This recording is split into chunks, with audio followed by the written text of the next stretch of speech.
watching A News. Let's take a look at today's top stories. Trump backs off from European tariffs threat in bid to get Greenland. 7 more countries agree to join Trump's Board of Peace. And Israel's attack on Gaza kills 11 Palestinians, including 3 journalists.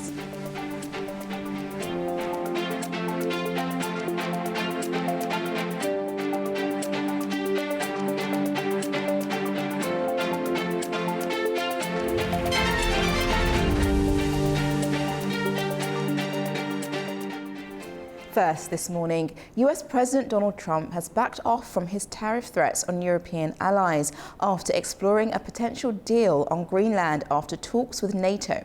On social media, Trump offered little detail on what was discussed, but described it as very productive. Our correspondent has more on the story. Welcome to This Day in Europe, with major twists and turns over Greenland. U.S. President Trump, after meeting with NATO Chief Mark Rutte, dropped his tariff threat against the EU and said he created the framework for a future deal that, quote, if consummated, will be great for the U.S. and all NATO nations. It will be handled by U.S. Vice President J.D. Vance, Secretary of State Marco Rubio, and Special Envoy Steve Witkoff. This development comes on the heels of the extraordinary summit in Brussels today, called by European Council President Antonio Costa after Trump's previous threats of tariffs. Costa decided to convene the meeting of the European Council after consultations with member states. According to Costa's statement, several topics were to be discussed: the importance of international law, unity in supporting Denmark and Greenland, and recognizing the shared transatlantic interest in peace and security. It will be interesting to find out how they position themselves now, given Trump's remarks last night. Earlier on Wednesday, in Trump's address at the World Economic Forum in Davos, he said he wanted to enter immediate negotiations to take control of the Arctic territory, calling it part of North America and vital to U.S. security. But he also said, quote, I don't want to use force. I won't use force. However, he asserted that no nation or group of nations is in any position to secure Greenland other than the U.S., and he challenged Denmark's claim to the autonomous territory. At stake in today's emergency summit is more than just a diplomatic response to Trump's dramatic Greenland gambit. It's a test of Europe's ability to defend its values, unity, and strategic autonomy. After Trump's claims of a framework deal with NATO and the suspension of planned tariffs on EU nations, Brussels must decide how far it's willing to push back against coercive pressure from a key ally without fracturing the transatlantic relationship. The outcome will shape not only EU-US ties and Arctic security policy, but also set a precedent for how Europe responds when its sovereignty and territorial integrity are challenged in an increasingly contested global order. For A News, I'm Anita Sharma in Arnhem, Netherlands. Russian President Vladimir Putin said he will meet US envoys Steve Witkoff and Jared Kushner today. He said that the talks will include the possible use of frozen Russian assets to support recovery in regions affected by the conflict. Meanwhile, US President Donald Trump said he will meet Ukrainian President Volodymyr Zelensky in Switzerland on Thursday. He said that Zelensky and Putin were at a point where they could reach a deal to end the war. Presidents have spent, whether foolishly or not, trillions and trillions of dollars on NATO. Spain's second fatal train crash in Andamás has shaken the country after the accident killed 43 people. Its transport minister says preliminary investigations show the deadly train crash was not caused by human error, and added that the track had been inspected 4 times in the last 3 months. Authorities are also examining a key piece of machinery found near the site, which may explain how the collision occurred. Here's more. I do believe that it is clear that the human factor here, at least as far as the driving of the 2 trains is concerned, had no bearing. The Irio train was travelling at a speed well below the maximum permitted on that section, which was 250 kilometres per hour, and the other one was travelling at around 200. According to the data we have at the moment, it may even have been slightly below the speed at the time of the accident.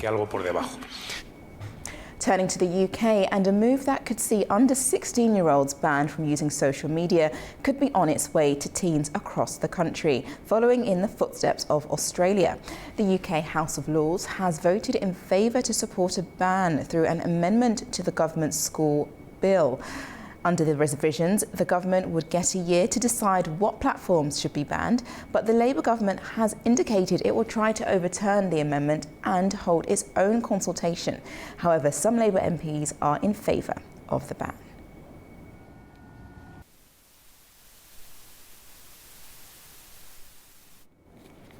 Several countries, including Russia, Saudi Arabia, Turkey and Egypt, have agreed to join US President Donald Trump's Board of Peace. The move comes as United Nations Secretary-General Antonio Guterres warns against selectively applying international law. It comes in the middle of concerns from some US allies who have refused or not yet committed to the plan. More than 30 countries have agreed to join US President Donald Trump's proposed Board of Peace, while several close American allies have declined or have yet to commit. The White House says around 35 leaders have accepted invitations. Those backing the initiative include Middle East allies such as Israel, Saudi Arabia, the United Arab Emirates, Qatar, Egypt and Jordan. NATO members Turkey and Hungary have also signed up, alongside Pakistan, Indonesia, Vietnam, Morocco and several Central Asian states. Armenia and Azerbaijan have joined as well, months after a US-brokered peace agreement between the two. Moscow has not formally accepted the invitation, but President Vladimir Putin said Russia could still contribute financially. We could, I think, send $1 billion from Russian assets frozen under the previous US administration to Board of Peace. Incidentally, the remaining funds from our frozen assets in the US could be used to rebuild territories damaged by the fighting after a peace treaty is concluded between Russia and Ukraine. Others have stayed away. Norway, Sweden and France have declined, and Germany, Britain and Japan have not stated a clear position. Ukraine says it is reviewing the proposal, but President Volodymyr Zelensky has questioned joining any body that could include Russia. The Board of Peace was first proposed by Trump last year as part of his plan to end the war in Gaza and is expected to expand to address conflicts worldwide. Trump would serve as its first chairman, supported by a US-led executive board. However, the United Nations has concerns that the board's charter goes beyond the framework of Gaza. Secretary-General Antonio Guterres warns against selectively applying international law, saying it risks undermining the global order and the UN Charter. The initiative's only formal mandate so far comes from the UN Security Council, which authorized it to operate in Gaza until 2027, overseeing reconstruction funding and a temporary international stabilization force. Well, staying on Gaza and the subject of what's going on there has been 11 Palestinians have been killed, including 2 children and 3 journalists, and that's according to local medics. Palestinian health officials said the reporters were killed while traveling in a car on an assignment sponsored by Egypt. The Israeli military said it had eliminated a Palestinian militant who posed a threat to soldiers. It's the latest violence disrupting a fragile 3-month ceasefire, with both sides blaming each other.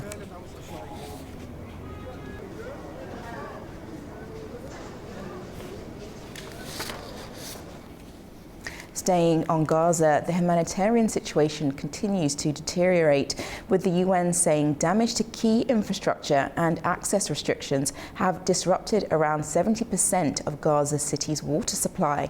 As water conditions persist, thousands of displaced civilians are facing severe shortages of water and heating.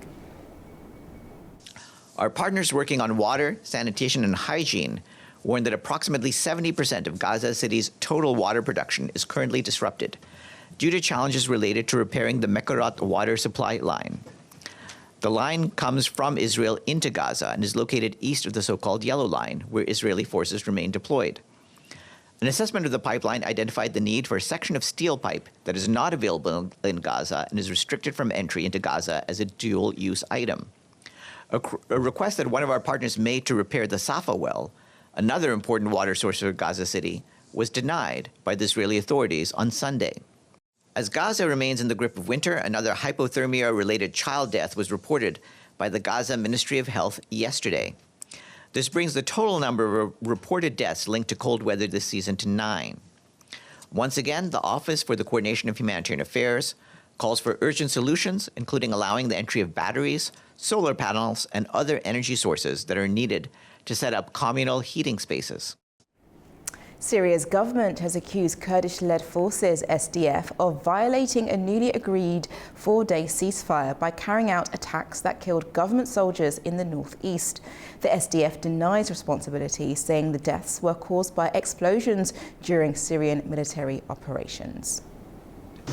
A fragile 4-day ceasefire announced on Tuesday in the northeast of Syria is under threat after Damascus accused the Kurdish-led Syrian Democratic Forces of violating it. The Syrian government says SDF attacks killed 11 soldiers and wounded dozens more, including in what it described as a drone strike on troops securing a captured military base. The SDF denies any drone attack, blaming at least one deadly blast on explosives being moved by Syrian forces.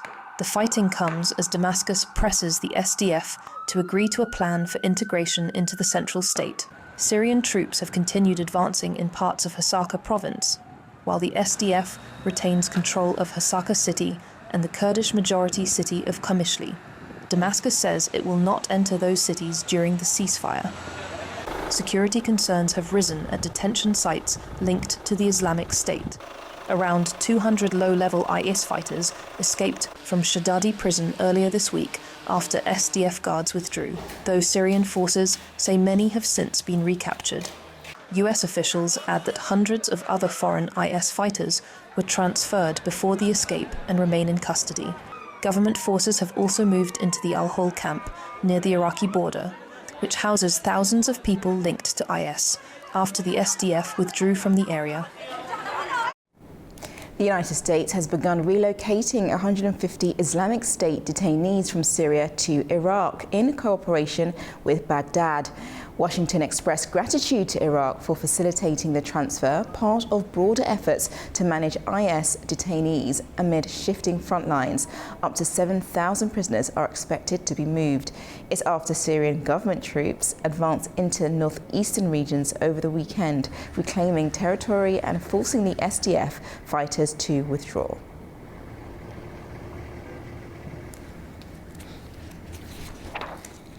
Two oil tankers that were seized this month by the US in its campaign against Venezuela were spotted near Puerto Rico on Wednesday. That's according to tankertrackers.com data. One of the vessels, supertanker M. Sophia, was seized on the 7th of January, carrying Venezuelan oil. The smaller one, Galileo, was taken last week empty, but had previously carried Venezuelan oil. The US officials have not disclosed destinations or plans for them. The other 5 captured tankers are near the US Gulf Coast in the Venezuelan waters and near Scotland, according to shipping data.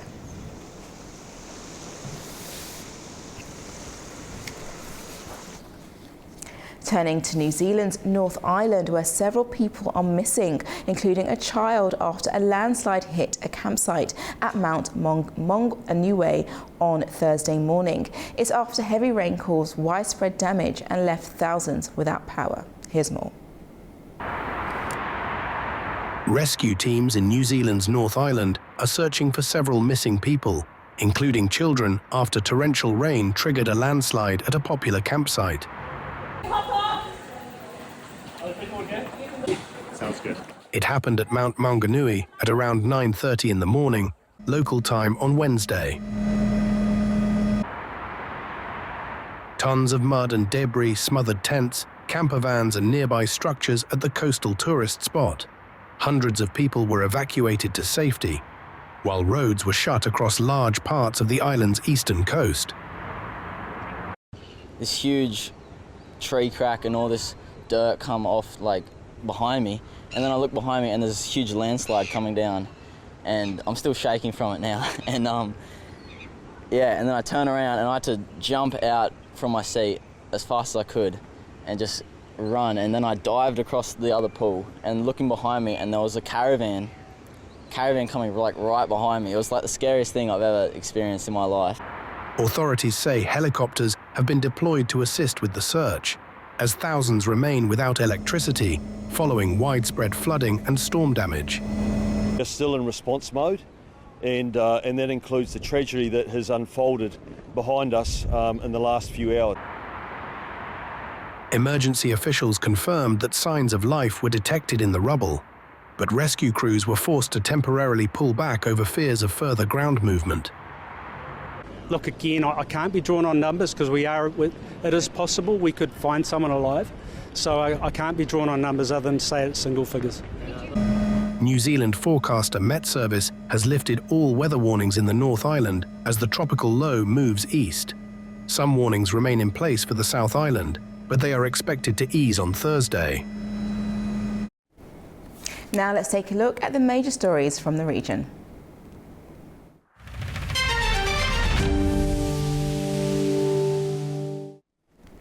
Now we head to Switzerland. On the sidelines of the World Economic Forum in Davos, the State Oil Fund of Azerbaijan has taken a new step with one of the world's largest real asset managers.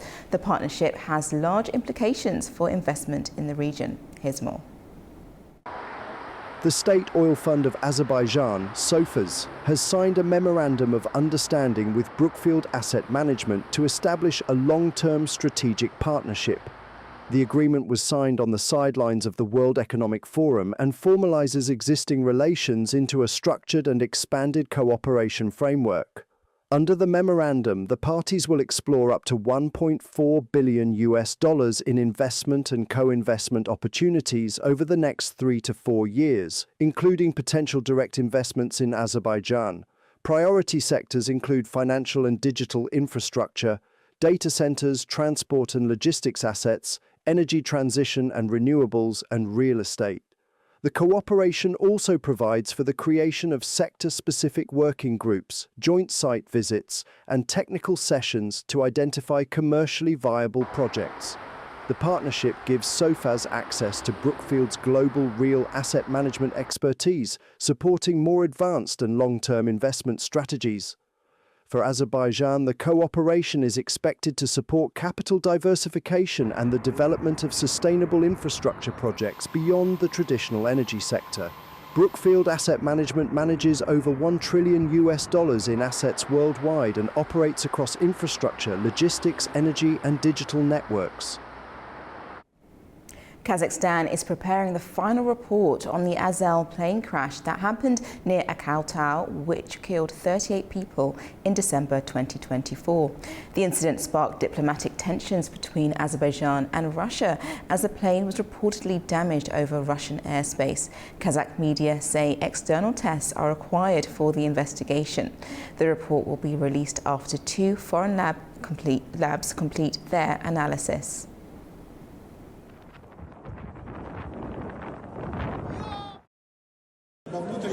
Under an internal agreement, we arranged and handed over the laboratory investigation to 2 parties, the Russian Federation and the Azerbaijani side. The Azerbaijani side then forwarded it to international experts. Armenian Prime Minister Nikol Pashinyan said that the energy systems of Armenia and Azerbaijan will be integrated. He added that both countries will be able to use export and import opportunities on equal terms. Pashinyan also described the trip route as primarily an investment project, noting that political issues are gradually taking a back seat, and said the initiative is increasingly becoming an economic project.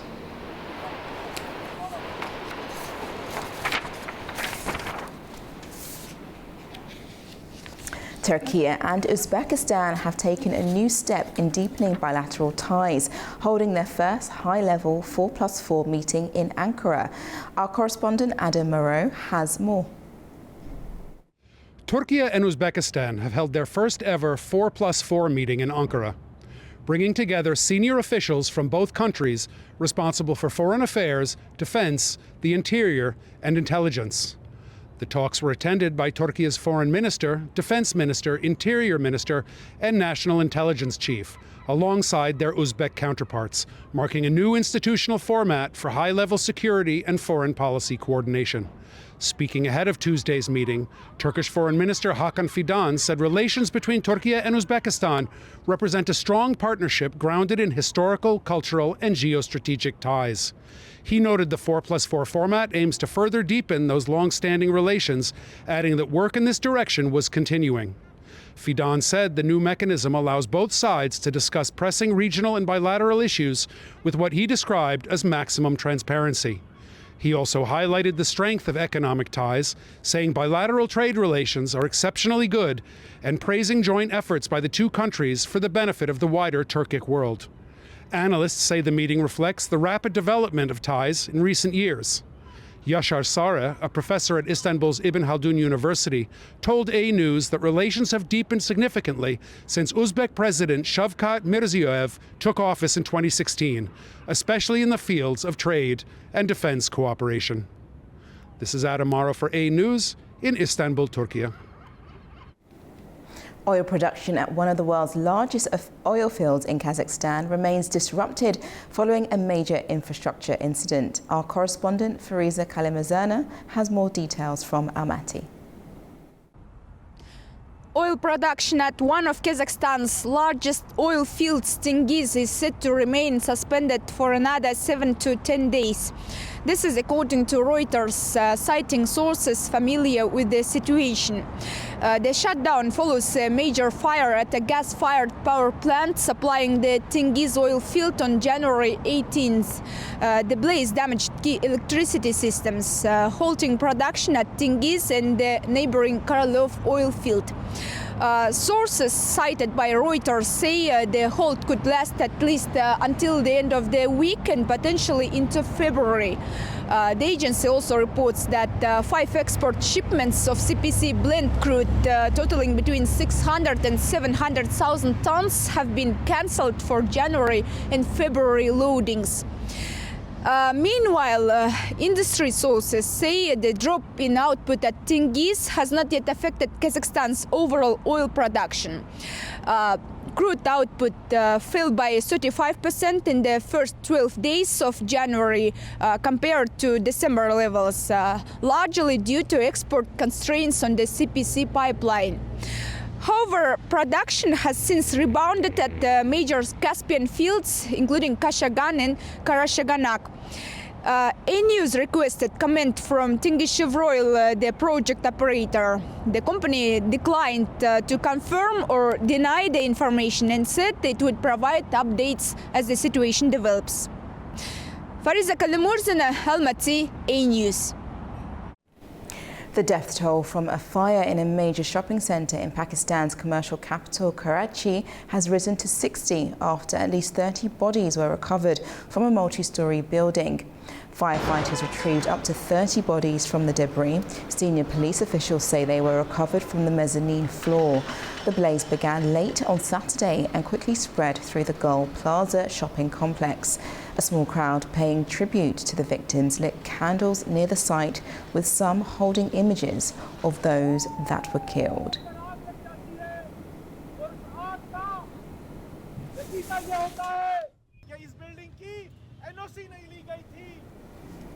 Pakistan's Prime Minister says talks with Afghanistan have failed to resolve Pakistan's security concerns as tensions persist along the border, and added that the lasting peace in Khyber Pakhtunkhwa province is unavoidable due to its strategic importance. Our correspondent Tamim Bahis has more from Kabul.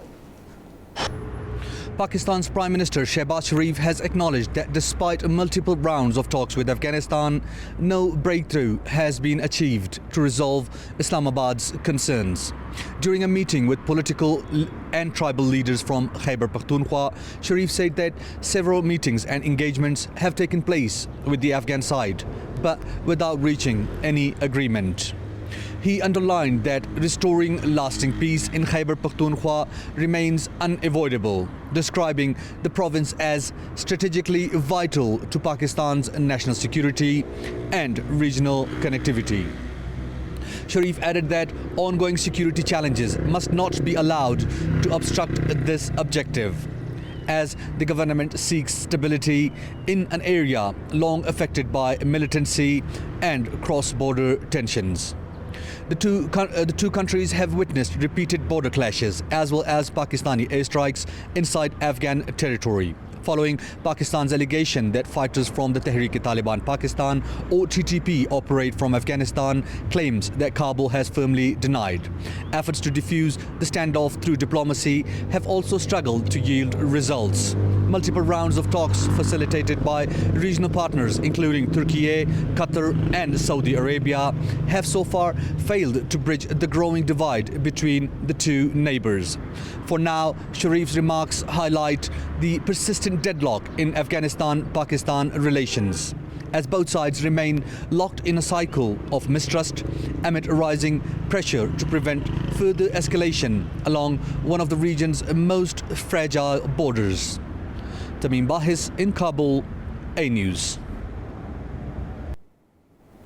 Now, last but not least, we turn to sport, and Karabakh made history at Tawfik Bakramov Stadium in Baku in Azerbaijan. A last-minute goal secured the win for the team. Here's some more detail.